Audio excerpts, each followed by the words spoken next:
Hey guys, James here from TCG University, coming back at you with another deck profile. Today I'm going to be going over the second deck I played over at the Bahamut Brawl 2 event this other weekend past. It's been a little bit. I've been busy with work and getting back into regular scheduling and whatnot, but we're getting into it. We did our podcast recap about it a little bit ago. It should be up by the time this comes up. These are going up after I'm planning to put these up after the podcast. I'm going to have both of mine up. I believe Noah's going to have both of his, and we're going to try and get Travis's to get both of his because he topped, and those are very cool. So my first deck was, you can go check out the first deck profile. It's on my WAF deck. I think I really enjoy it. I went 3-3 at the event, 3-3 with the other deck, and this one I technically went 3-1 with. Probably should have played a lot more game ones with this deck than the other deck, but I really like the other deck more than I like this deck. But I like them both a lot. So let's get into it. We are playing for so I took 2 Earth Fire decks to the event. This one's my second one. This one took the hit when we figured out I needed to not play the same cards in both my decks, so I couldn't play Amaterasus and stuff like that in this one. We are playing Avalanche. Avalanche is one of the, not a newer archetype in general, but more of like a deck for the format and the meta right now. It's a newer deck. It came out in the 15 starters. Came out with a lot of cool cards. So we're gonna go over it. What I played. My deck's not exactly the same as everybody else's, but I think it's very cool in general. We are playing 3 Barret. Barret is a fire earth forward that just says he can't take damage less than his power, basically. If he takes less than his power, it goes to 0. He doesn't take anything, which will come in very important later when we talk about other cards. And then he gives all of the other job avalanches haste, and then has the ability to discard any card to be able to search for a job avalanche operative other than Barret himself, other than a card named Barret in our break zone and add it to our hand, which will also be very important. Put these here. The next card we'll talk about is Tifa. Tifa is a 2-drop fire earth forward that says when she's played onto the board, we get to search for any cloud in our deck and add it to our hand. It's very, very strong. We searched mainly one cloud, but we have a couple other targets as well. She also on any forward attacks, she gives them 1,000 power for the turn, which also is very, very cool, especially since it's end of turn. It means a lot of things don't die when they probably should. And then at damage 6, when she's played on the board, you also get to play a dude onto the board from her hand, a 7 dude. So basically, at damage 6, you search for your cloud, you play your cloud. Basically, it's very, very cool. She's one of the main cards, and then the last main card for our strong lineup is this cloud. This cloud is the newest cloud from the 15 starter. He says when he's played, if you have a job avalanche operative forward, you get to play 2 of the 3 abilities on him, which one is choose a forward, deal it 10k, which basically kills almost everything in the game. Everything in the current meta, sorry. I don't know if it kills everything in the game, personally. You get to choose a job avalanche forward in your break zone and play it, and then you get to give everything haste. So you choose one of those 3 abilities. A lot of times for what we choose the 10k because we get to kill something off the board, and we choose an operative forward to give us something to attack with. There are some plays where when you set them up, you won't have anything to kill, so you give everything haste so you can just swing with everything like you want.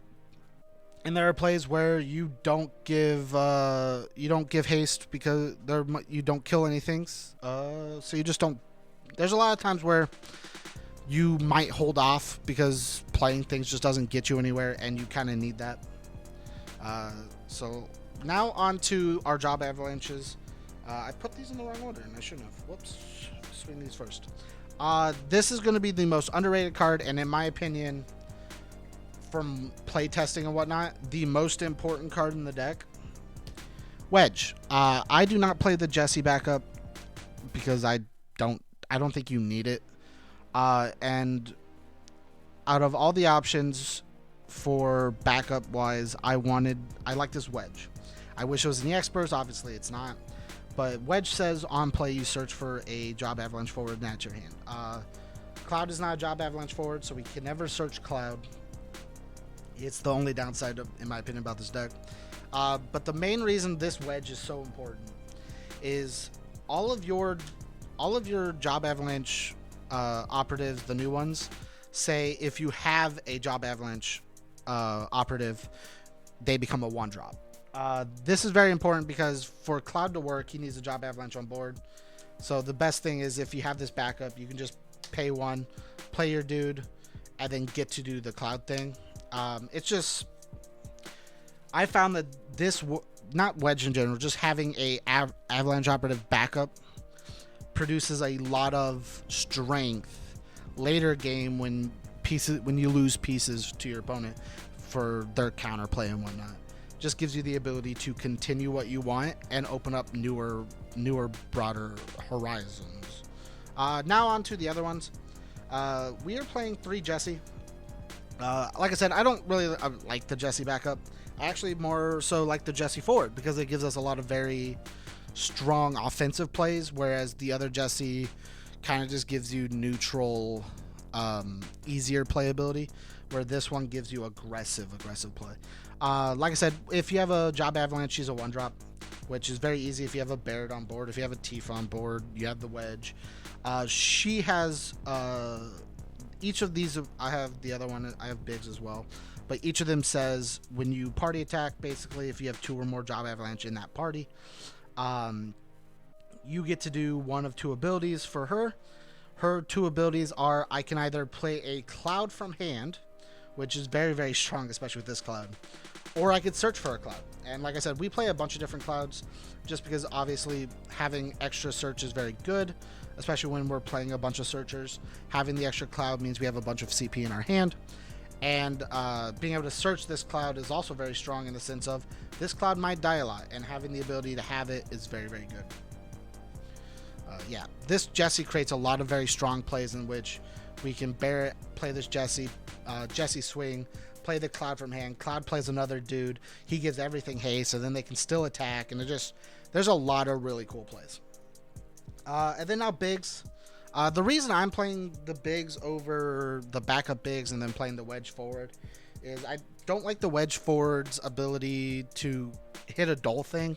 I think it's a little slow. It's a little it only works if your opponent has dull things, and sometimes that just doesn't happen. Whereas in my opinion with this Biggs, it has the same ability of it becomes a 1-drop. On swing with 2 dudes, you get to do cool things. Its cool thing is if it party attacks, everything in the party until the end of turn gets the ability that it can't be broken. Which means if I party attack with my Barrett, it means for the rest of the turn, no matter what happens, that Barrett can't be broken. A lot of times your counter to Barrett is you block with a 9k if he swings and he breaks, right? Because you can't do anything about it. And to me, that's a very good counter to that. It means your Barrett won't die for the turn. It means you still get to do Barrett plays. And then his other ability is when he party attacks, you draw a card, which is just more CP in hand, more advantage. And that's the reason I play it over the other stuff. And then now we're getting to this was more of like my primary lineup in my opinion. Now we'll get to more of the secondary assisting lineup. I'm playing 3 Marlene. It's in 4-drop EX burst that says pick up a Tifa, an Aerith, a Barrett, a Cloud. Does really cool things. It picks up our Cloud that will break a lot. We play Aerith, which is also a very cool card. Picks up that if we need the Barrett, if we need another Tifa, whatever, it picks that up. Same thing with this Zac.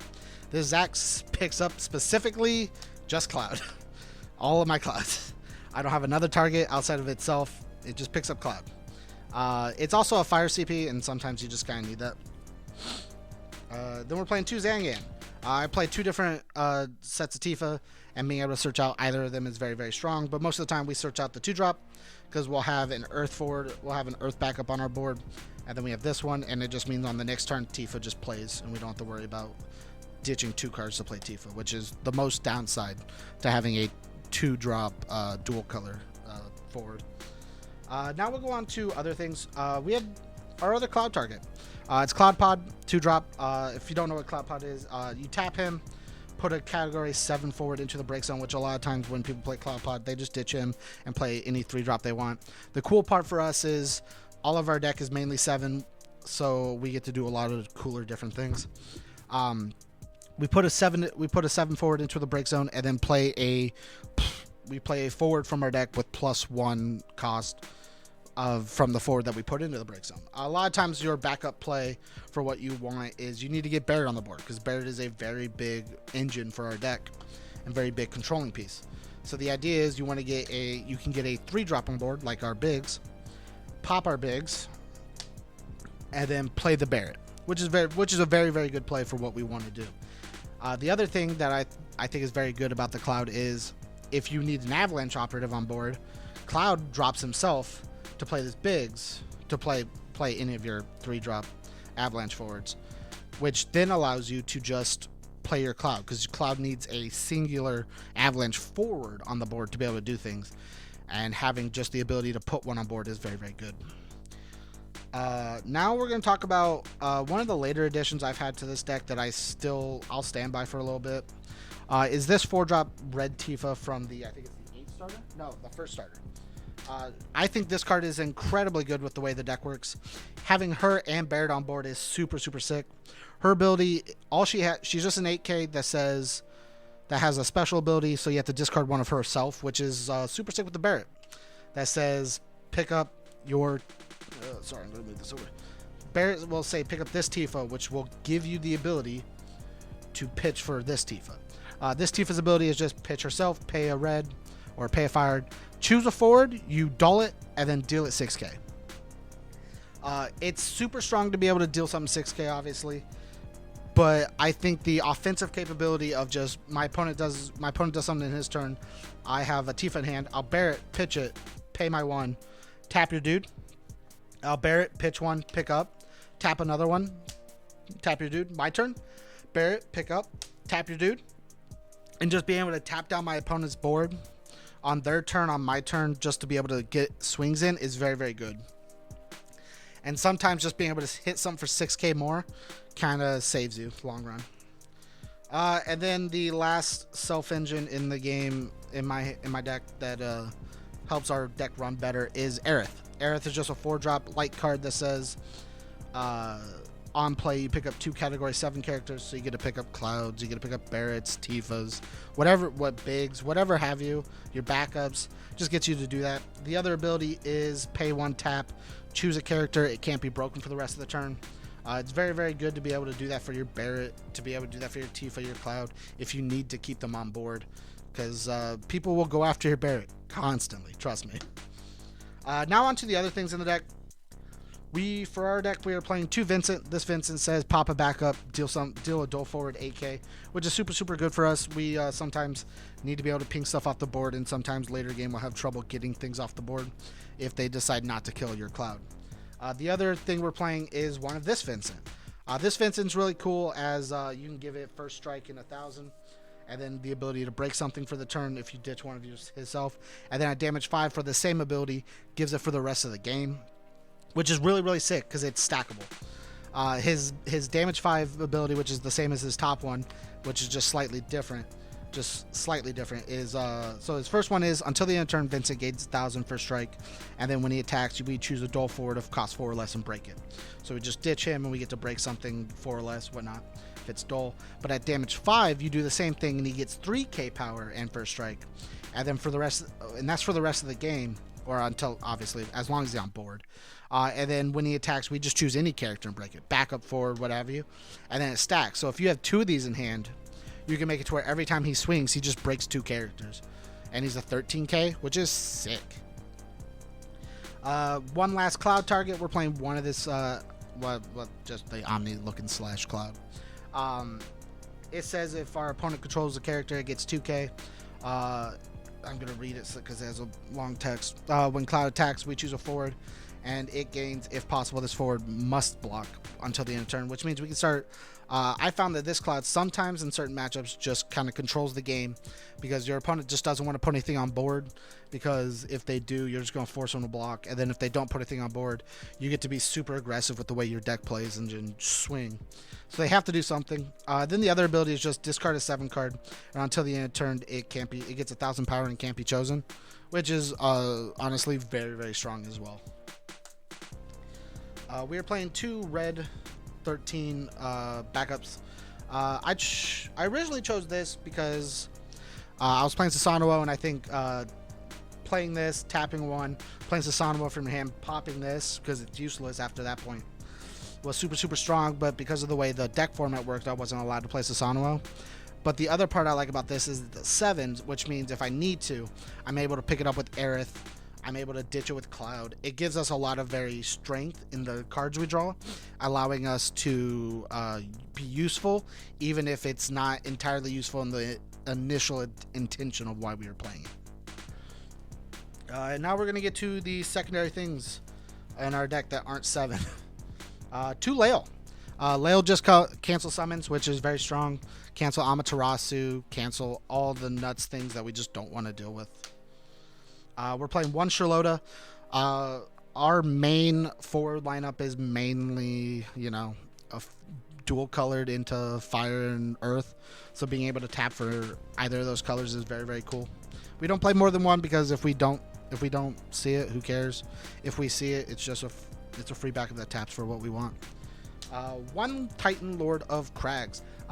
This card specifically is very niche and weird. I wanted a replacement for Susanoo that was a board wipe, because I think this deck needs a board wipe sometimes. Your opponent can sometimes just kind of stalemate you and just wall up against you and not kill your Cloud, which gives you no engine. It's very weird. I'm looking into changing a couple of things to not have that happen.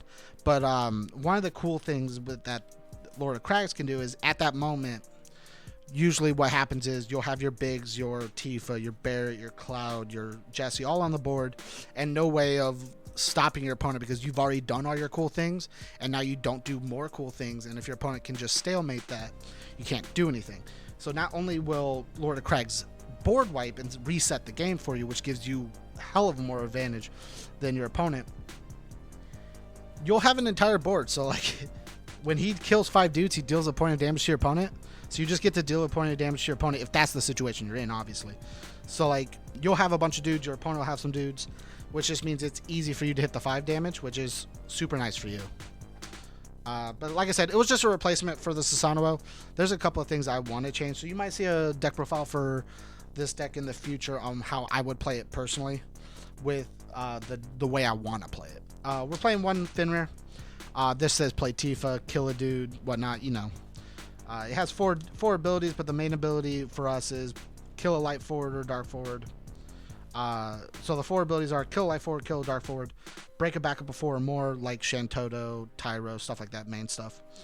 Choose a monster and break it, Typhon, or play a 2-drop Earth forward from our break zone. We'll always play Tifa because Tifa searches our something, and a lot of times you'll break the Typhon or the light dark forward, Shinryu, stuff like that. It gives you that counterplay on that. Now the replacements for things like Susanoo, Hecaton Share, all those things that I wasn't just allowed to play because of the format. I was playing 2 Kujata. Kujata just says choose a 4, deal it 2k for each CP that it needs to play it. Basically anything outside of certain ranges, like 3 drops, 7 drops, 2 drop 5s, whatever, what have you. Just die. Almost everything dies to Kujata, unless obviously you have counters. Now one of the main cards, I talked about this earlier, Barrett has a really cool ability where he doesn't take damage less than his power, basically. Hecatoncheir is really cool in the sense of I can make Barrett fight anything, and then he takes no damage from it because he'll have more power. So this card, Hecatoncheir, just says choose 2 forwards, one on your side, one on your opponent's, and they deal damage to each other. You always choose Barrett because it just makes it to where Barrett deals no damage to himself but kills something. And then the last thing, like I said, one of the main ways to get Barrett off the board is to directly just block with like your 9k or your 10k. Belias is one of my counters to that. It's a cheap card that you can play from hand when your opponent chooses to block, and all it costs is 1 card from hand, or just if you have the 2 backups on board. You choose a forward, it gains 1000 power, haste, and first strike. So haste is also very useful in making sure if we want to be aggressive, we can be. But mainly giving it 1000 first strike makes our Barrett a 10k first strike, which means almost anything that blocks it in the game will most certainly die. And Barrett doesn't take damage. Not only because of first strike, because if it has less power, it's just not going to do it. And then we draw a card, so it replaces itself, which is very, very strong. Like I said, This is just my build, and I'm still working on it. There's still a lot more things I want to test out. The Tifa was something I enjoyed because it not only gave me the ability to get around stone walls, but also gave me the decks that stonewall me, but also get around things like that. It just gave me other options that weren't originally there. There were a lot of things I was testing, a lot of things I was going through, trying to figure out, and I think there's a lot more future potential I can find with this deck. So let me know what you guys think down below. Let me know what you guys think about the other deck profile I did for my two deck format. Make sure to check out Noah and Travis's decks whenever they do get up on the channel. Make sure to check out the podcast to see how we what we thought about the event, how we did, our experiences and whatnot. Let me know what you guys want to see for future content for Final Fantasy from us. And as always, guys, stay learned.